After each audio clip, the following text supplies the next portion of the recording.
ল্যাঙ্গুয়েজটা কি শিখবেন so that ওই দেশে গিয়ে স্লেভগিরি করতে পারেন? না। আপনার যে কোর স্কিলটা, এই কোর স্কিলটা ডেভেলপ করার পাশাপাশি ল্যাঙ্গুয়েজটা প্যারালেলি এমনভাবে শিখবেন যাতে একটা পয়েন্ট গিয়ে ওই যে আপনার কোর স্কিলটা যেটা হচ্ছে গ্লোবালি রিকগনাইজড, ওই স্কিলটার সাথে, সাথে আপনার ল্যাঙ্গুয়েজটা আপনাকে অ্যাম্প্লিফাই করে দেয়। যে দেশে ল্যাঙ্গুয়েজটা শিখতেছেন ওই দেশে আপনার কম্পিটিশনটা যাতে কমায় দেয়। কয়জন মানুষ আছে যারা হচ্ছে ল্যাঙ্গুয়েজটা শিখে? হ্যাঁ, কোর স্কিল একটাতে অনেক পারদর্শী হয়। কিন্তু দেখেন ওই দেশের মধ্যে most of the job, for example আমি জাপানই ধরলাম, অন্যান্য আরও দেশ আছে, পোল্যান্ড আছে, জার্মান আছে। দেখবেন ওই দেশগুলাতে টপ টপ জব অথবা প্রমোশন সবকিছু মিলায়া এই ল্যাঙ্গুয়েজ রিকোয়ারমেন্টটা চলে আসে। জাস্ট আপনি ডেইলি ১ ঘন্টা সময় দিলেন না, আপনার কোর স্কিলটা তো কোনো সমস্যা করতেছেন না। আপনি জাস্ট ডেইলি ১ ঘন্টা, ২ ঘন্টা আপনার ডিপেন্ড করে।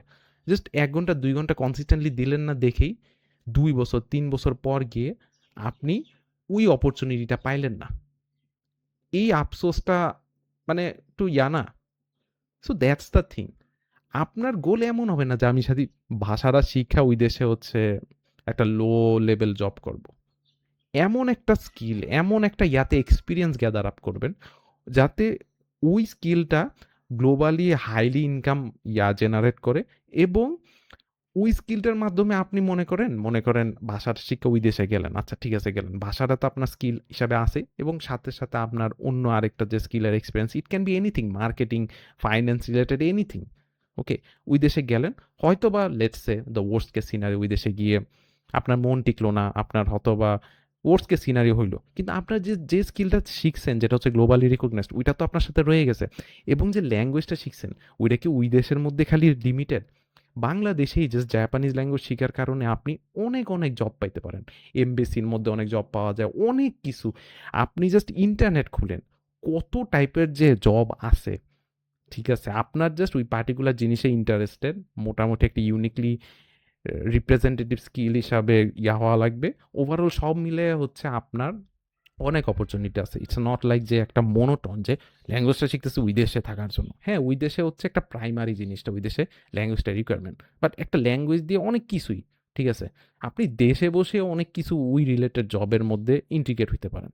যেখানে আমি বিলিভ করি এখানে এই পার্টগুলাতে এই যে ইন্টিগ্রেশন আপনার কোর স্কিল আর এই ল্যাঙ্গুয়েজ স্কিল, এই এরকম মানুষজনের আসলে অনেক ক্রাইসিস হবে, অনেক স্বল্পতা থাকবে। কারণ ইদার মানুষ ওই জিনিসটা করবে, কোনো রকমে ইংলিশ শিখবে, সবাই হচ্ছে ওই একই কান্ট্রিতে দৌড়াবে যেখানে হচ্ছে ইংলিশ স্পিকিং।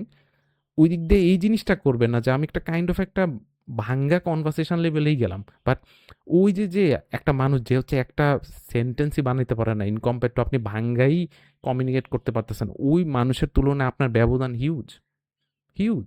কারণ ওই মানুষটা ওইখানে স্টাক করে আছে যেখানে হচ্ছে আমি পারবো না ওখানে স্টার। আর আপনি হচ্ছে ওইখান থেকে ভাঙ্গা লেভেলে গেছেন। তার মানে ভাঙ্গা লেভেল থেকে আরো ইমপ্রুভ করার আপনার অনেক আছে, অপশন আছে, অনেক পোটেনশিয়াল আছে আপনার। আর সাথে আপনার, যেটা আমি বারবার বলছি, যে স্কিলটা হচ্ছে অনেক ডিমান্ডেবল ওয়ার্ল্ড ওয়াইড, ওই স্কিলটা তো আছেই। That's the thing. এরকম ভাবে যদি চিন্তা করেন না, আপনার প্রতি ওই পার্টিকুলার ফার্স্ট ওয়ার্ল্ড কান্ট্রি যেটা বলেন, ওদের একটা আলাদা রেসপেক্ট চলে আসবে আপনার উপরে। ওরকম ভাবে ট্রিট করবেন না, ওকে আসছে, না, ওরকম ভাবে ট্রিট করতে বাধ্য হবে। কারণ আপনি কি টেবিলে আনতেছেন? আপনি টেবিলে খালি ভাষাটা আনতেছেন না, আপনি টেবিলে এমন একটা জিনিস আনতেছেন যেটা হচ্ছে ওই দেশের ইকোনমিতে এফেক্ট পড়বে। So you will get a separate respect. And let's say if you don't get the respect, আমি তো বললামই, ওয়ার্স্ট কেস সিনারিও দাঁড়াইলেও আপনি কত কত ডোর খোলা আছে। So you should add unique skills with a portfolio. এটা হচ্ছে আপনাদের গোল হইতে হবে, কারণ আপনার যে মোস্ট ভ্যালুয়েবল থিং যেটা হচ্ছে আপনার brain, healthy brain, obviously healthy, proper slip, proper সব মিলে আর কি।